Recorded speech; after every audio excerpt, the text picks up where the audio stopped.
עונה טיפה יותר מוקדם מאשר שאר הקבוצות, ואנחנו הולכים את הליגה האירופאית בכל אופן. אני חושב שזה רק יתרון לקבוצה, השחקנים יהיו יותר מפוקסים, כושר יותר טוב. בכלל, העונה הזאת יש איזושהי אווירה מאוד מאוד מיוחדת סביב הקבוצה. אני גם חושב שזה המתקן אימונים החדש, זה גם האצטדיון החדש, זה גם הביחד הזה שדיברתי איתך בשיחות בארבע עיניים, וזה גם האווירה הזאת שבאמת, באמת, באמת, ניסיתם באמת להעמיד קאדר שחקנים מאוד, מאוד ראוי לליגת העל, ושיכול לקחת את מכבי נתניה די רחוק. למעשה, מה שקורה זה שאלה שלי אליך היא, נעשו המון החתמות. למעשה, כל שחקן שהוחלט, עזב את מכבי נתניה, הגיע במקומו שחקן מחליף. וגם כן, הספסל הוא מק טיפה, זאת אומרת שעל כל שחקן הרכב, יש היום מחליף ראוי על הספסל. זה נכון. השאלה שמשתמעת מפה, מבחינתי, היא, האם המילה תואר, אליפות, או איזשהו תואר, תשמע מילה גסה, ומה החלק שלנו, האוהדים, בהצלחת השאיפות והציפיות של הקבוצה, אם יש לך איזשהו מסר להבין למה האוהדים. אוקיי, אז קודם כל שאלה מאוד מורכבת וארוכה, והיא לא שאלה של כן ולא. עכשיו, אנחנו כל שנה מנסים לבנות הכי טוב שאנחנו יכולים. להגיד בוודאות מה יצא מזה, אף אחד לא יודע. עכשיו, הקבוצה עברה לא מעט שינויים השנה. להבדיל משנה שעברה, שאולי באמת, על פניו לא התחזקנו, אבל השגנו תוצאות יותר טובות מהשנה שקדמה לה. השנה נראה כביכול שהתחזקנו, אבל היה שינוי בהרבה עמדות. זאת אומרת, הבאנו 7-8 שחקנים חדשים, וגם הצוות המקצועי כולו התחלף. אז כדי להגיע להישגיות, בדרך כלל צריך איזושהי רציפות והמשכיות בדברים האלה. עכשיו, אז פה באמת זה יתרון שהתחלנו מוקדם, כי יש זמן יותר ארוך להתחבר לפני תחילת הליגה, ואנחנו כולנו מקווים שזה יתאפס. אם זה יתאפס, אז אפשר להצליח. אם לא, יכול שזה ייקח יותר זמן. אבל בגלל זה אנחנו צריכים את הקהל וצריכים את התמיכה של הקהל ואת העידוד, כי אני חושב שהקהל מבין שנעשית פה עבודה, ועושים את המיטב שניתן לעשות עם המשאבים שיש לנו, ולכן צריך שהקהל יעודד. עכשיו אנחנו בתקופה האחרונה, אנחנו רואים את זה בשנה, שנתיים האחרונות, ככל שהקהל מעודד יותר, הקבוצה מצליחה יותר. אני חושב שהדוגמה הכי בולטת זה המשחק האחרון בעונה הקודמת. כי ראינו כבר תקופות של משחקים שהקבוצה הייתה בפיגור והקהל לא תמך בה. וגם את זה אפשר לפעמים להבין, כי הקהל רוצה לראות הצלחות. אבל דווקא שהקבוצה בפיגור והקהל דוחף אותה, היא יכולה לעשות דברים שהם באמת בלתי רגילים. ובמשחק האחרון ראינו, ציינו ב-2-0 למטה. והיה רושם שיש המון קהל והולכים לבעוט בדלי. שעמלנו קשות כדי למלא אותו. והגיע סוף כזה דרמטי וחיובי. וזה הרבה תודות לתמיכה של הקהל. כי אני חושב שאם הקהל במשחק האחרון לא היה דוחף את הקבוצה, הקבוצה לא הייתה מנצחת את המשחק. זאת אומרת, זה מה שאני מאמין. עכשיו, אם יש משהו שהייתי באמת רוצה לבקש מהקהל, וזה גם מגיע מהשחקנים, באמת מגיע מהשחקנים, שיש באמת, לא תמיד רוצים ותמיד משתדלים, לא תמיד מצליחים. גם יש קבוצה ממול שגם רוצה להצליח. אז באמת, אם הקהל ידע לגייס את הבגרות הזאת ולתמוך בקבוצה, גם כשהיא לא מצליחה, היא תצליח.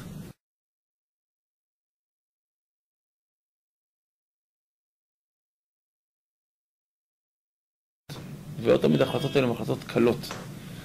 אבל כשעובדים במתכונת, כמו המתכונת שאנחנו עובדים בה היום, שלמעשה אין לנו גב כלכלי פיננסי של בעלון, אז ההחלטות האלה הן החלטות קשות, אבל מישהו צריך לקבל אותן. עכשיו, היום אנחנו צריכים לקבל אותן, ועכשיו הרבה פעמים מה שרואים מפה לא רואים משם. אבל זה נכון שככל שקרובים יותר, אז מה שרואים מפה רואים משם. ובקטע הזה אני חושב שהשקיפות והקרבה עוזר. אני חושב שהעודים יותר מבינים מה קורה במועדון, איך המועדון מתנהל. אני חושב שיותר קל להם לקבל. אבל אני אתן לך דוגמה, קח את חן עזרא, את הסיפור של חן עזרא בקיץ הזה. אני חושב שבאיזשהו מקום הצורת התנהלות של חן, אני חושב שגרמה לקהל יותר לתמוך בהנהלה. אבל יכול להיות שאם חן היה בא ואומר, אני לא חותם על הסכם. נגיד, אני רוצה רק לעשות את השנה הזאת במכבי נתניה. לא חותם הסכם, אבל משחק במכבי נתניה. ואנחנו היינו צריכים לכפות את המחירה, יכול להיות שהקהל היה פחות מבין, אני לא יודע, אבל בסופו של דבר אנחנו צריכים לעשות מה שטוב למועדון. כי יש פה גם מחלקת נוער ונערים וילדים ובית ספר לכדורגל. ויש פה קדר גדול של שחקנים ומאמנים, וצריך להחזיק תשתיות. וצריך לממן את הדברים האלה. ואנחנו מנסים למצות את הזכויות שלנו ככל שאנחנו יכולים לגבי שחקנים. ולהביא תחליפים ראויים, ולנסות לשאוף כל הזמן קדימה ולהשתפר. ואני חושב שהמפתח היום של מועדון להצליח זה באמת לטפח שחקנים, לטפח כישרונות ולהתגלגל. זאת אומרת, אתה רואה את זה לא רק במכבי נתניה, אתה רואה את זה בכל מקום בעולם. עם מועדון כמו ארסנל, שהוא מועדון מפואר, הוא מייצא שחקנים. למרות שבארץ זה נראה כאילו שהקונספט הזה תפס אך ורק במכבי נתניה. לא. כי למעשה, תראה, למשל, הפועל באר שבע ניסו לעשות את החיקוי של מכבי נתניה למעשה בעונה האחרונה, וללכת רק על הדור הצעיר. בתוספת אולי חיזוק פה ושם, כמו שהיה בתקופת רובן. מכבי תל אביב, אתה יודע, כל השנים רק היו עושים רכישות, ותמיד לא היו פוגעים בציפיות שלהם, כי הציפיות שלהם זה כמו מועדון גדול, אליפות או תואר כל עונה. ולמעשה מה שקרה זה שמוטי וניר למעשה פתח את העונה שעברה, אתה יודע, עם שחקנים ששליש מהסגל שלו היה סגל צעיר. יותר אפילו. זאת אומרת שכן ניסו לעשות את הקונספט הזה בארץ, וזה נראה כאילו שרק במכבי נתניה באיזושהי צורה הקונספט הזה תפס. כי אני חושב שאצלנו זה היה יותר הדרגתי. כי לעשות את השינוי הזה בצורה חדה מדי, קשה מאוד להצליח. אני חושב שמכבי תל אביב ובאר שבע, אני חושב שהם הלכו בכיוון מאוד חיובי. אבל לשלב בבת אחת 7 או 8 שחקנים צעירים, זה מאוד קשה, זה מתחיל טוב. ואחרי זה, ושחקנים צעירים יש להם עליות וירידות, אין מה לעשות. זה לא קו עלייה שהוא רציף, שהוא ליניארי. אז לכן צריך עם זה סבלנות וצריך הדרגה. אנחנו ניסינו כל שנה לשלב עוד 2, או 1, או 3. לאט לאט וזה תפס. עכשיו תראה שחקן כמו נגיד פירס מוגרבי. אז פירס הוא צעיר, אבל הוא כבר 3 שנים בבוגרים. ואורל היה צעיר, אבל הוא כבר היה 3 או 4 שנים בבוגרים. וכנ"ל לגבי דלה, ואומרים בן ארוש. זה הכל היה הדרגתי. לא היה מצב שהכנסנו 5 ביחד ו5 ביחד להרכב. לא היה דבר כזה. זה היה משהו שהתגלגל משנה לשנה. וכל אחד לפי הזמן שלו, לפי הפריצה שלו, ועם הסבלנות. וזה נתן את אותותיו. אז באמת ראית אולי פתאום שנה שעברה, שאתה רואה פתאום איזה 6-7 שחקנים צעירים על המגרש ביחד, אבל הם לא הגיעו ביחד. כל אחד הגיע בזמנו. ואני חושב שזה היה אחד המפתחות. וגם חשוב מאוד לצד צעירים להחזיק שחקנים ותיקים. אז אתה רואה שעמדת השוער ובלם, אלאו וקובי דג'אני ואחמד, עכשיו יוסי שבחון, השדרה המרכזית צריכה להיות שדרה מנוסה, ותיקה יותר, ועליה אתה יכול לבנות, זה עמוד השדרה שלך, עליה אתה יכול לבנות את הצעירים שהם השרירים. אתה בונה כמו גוף. אבל לקחת את כל המבנה ולפרוס אותו בשחקנים צעירים, שוב, זה יכול להצליח, אבל יש עם זה סיכונים. מנסים לצמצם את הסיכונים האלה וללכת בצורה יותר מאוזנת. אנחנו מאמינים שזה הקו, על הבעיה נמשיך להצליח. אוקיי, לסיכום למעשה, יש לי עוד שאלה אחת אליך שמאוד מסכנת אותי באופן אישי. לאחרונה, אתה יודע, שמענו על קבוצה כזו של אנשים, קבוצה כזו או אחרת שחשה את הפועל תל אביב. כן. עדיין הבלגן חוקק שם. לפי התקשורת עדיין הבלגן חוקק שם. לעומת זאת, מכבי נתניה 3 עונות כבר ללא תמיכת בעלים. והפלא ופלא, אתה וגיל ואייל לאחרונה מצליחים אין לי מילה אחרת להגדיר את זה, כאילו, חוץ מלהוריד את הכובע בפניכם, כל שנה וכל שנה להעמיד קבוצה שראויה לליגת העל. יותר ראויה להתמודד וכל בחלק שנה העליון. אנחנו מגיעים למצב שאנחנו אוהדים, פשוט מגיעים למצב שאנחנו אומרים, שמע, אם אנחנו לא נרד ליגה, אז יהיה בסדר, ואז אנחנו מסיימים מקום רביעי. ועונה לפני זה אמרנו שאם נסיים באמצע הטבלה אז יהיה בסדר וסיימנו פלייאוף עליון.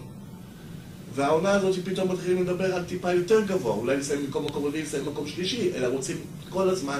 אז דרבו כמו פעם ונצליח. כל הזמן להשתפר ולהשתפר ולהשתפר. השאלה היא באמת, איך אתם מצליחים כל פעם להוציא את האין מים מהסלע? תשמע, קודם כל זו עבודה קשה. תראה לך, בחודשים האלה אנחנו עובדים כמעט מסביב לשעון. וזה הרבה עבודה של קובי בגיוס ספונסרים ושל עזרה של אייל, ושיבה על חוזים, ולסרוק את השוק, ולהגיע להישגים. זה דבר שהוא קשה, התעשייה הזאת היא קשה. אני יכול להגיד לך שגם בתקופה האחרונה יש לנו הרבה מאוד ימים של צעד קדימה ושתיים אחורה. אתה עושה עסקה, אתה כמעט גומר אותה עם מתפקת לך מול העיניים. אתה עושה עוד פעם, זה קשה. אני אומר לך, זה קשה מאוד. עכשיו, לא יודע מה קורה בהפועל תל אביב, אני לא יודע, בסוף הם יסתדרו, אני לא מודאג. אני צריך לדאוג, יש לנו מספיק לדאוג לעצמנו, שדאוג למועדונים אחרים. לא, לקחתי את הפועל תל אביב, סליחה שאני כותב, לקחתי את הפועל תל אביב כדוגמה, כי כל האוהדים שואלים, למה את הפועל תל אביב כן ומכבי נתניה לא? ואני היום אומר, אתה יודע מה, בקונספט הנוכחי של איך שהפועל תל אביב הולכת לראות, אני מעדיף את הקונספט שלנו. תראה, בסופו של דבר, תראה, אני מקווה שהאצטדיון החדש, שיבואו הרבה יותר אוהדים ואנחנו נוכל להניב הכנסות יותר גדולות מאוהדים שיבואו וירכשו מנויים וכרטיסים. וזה לא משנה אם אנחנו נהיה במושבה או אנחנו נהיה באצטדיון החדש. כי אנחנו מתחילים, חייבים לקנות, להיות מחויבים לקבוצה. כי קבוצות כמו שנקפתי, נגיד, הפועל תל אביב דוגמה, מה שהחזיק אותם בחיים זה לא אלי טביב וזה לא אנשים אחרים. זה שקהל אוהדים של 8,000-9,000 איש רכשו מנויים ורכשו כרטיסים, ושקבוצה יודעת לייצר מקהל אוהדים 10 מיליון שקלים או 12 מיליון שקלים, אז היא על הסוס. היא על הסוס. למעשה מה שאתה אומר, אם אני מבין נכון, אתה אומר למעשה שאם קהל אוהדים מכבי נתניה ישנה את התפיסה שלו ויבין שבשביל להיות קבוצה שכן תתמודד על תארים, שכן תהיה רעבה, שכן תהיה זה, ותהיה אולי יותר מצליחה, עם שחקנים יותר מצליחים ממה שיש לנו היום בקבוצה, למעשה קהל של מכבי נתניה צריך להתגייס ולמנות את החלק שלו בעסקה ולרכוש מנויים על מנת שיהיה איזשהו סדר גודל מסודר. אני יכול גם להבטיח לך שעל סמך ההכנסה הזאת יש לך תקציב טיפה יותר גבוה לעונות הבאות. נכון. אני יכול אפילו להבטיח לך שאם זה מה שיהיה, זה מה שיקרה. כי אם אתם תלכו, כל אחד יביא חבר, וכל חבר יביא עוד חבר, והוא יביא את המשפחה שלו ואת הילדים שלו, ויבואו וימלאו את העצים ויתמכו בקבוצה, תהיה פה קבוצה לתפארת. יהיה פה מועדון ענק. אני אומר לך שאם אנחנו נצליח להגיע תוך שנתיים באצטדיון החדש למצב שאנחנו מחזיקים פה 7,000-8,000 מנויים,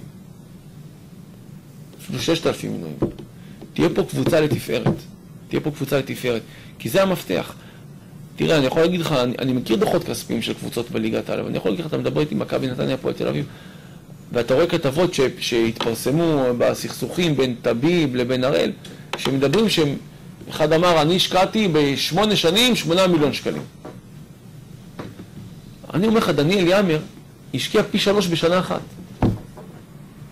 אבל הוא לא הצליח להרים תקציב כמו שהם הרימו, בגלל הפערים האלה. אם הפערים האלה יצטמצמו, אנחנו נדע מספונסרים להביא יותר מה שהם מביאים. וזה לא משנה, זה אנחנו או מישהו אחר שיהיה במקום. ממש לא משנה. אבל זה המפתח.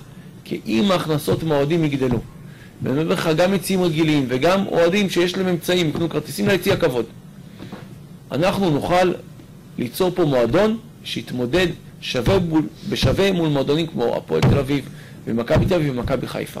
אם זה יקרה. ואם זה לא יקרה, יהיה קשה מאוד. יהיו שנים יותר טובות, יהיו שנים פחות טובות. אבל יהיה קשה להיכנס למועדון של 3-4 קבוצות האלה. אבל אם יצא, אנחנו בפנים. גיל, המון תודות. המון תודות. בשמחה. שיהיה לנו רק טוב ובהצלחה. יאללה.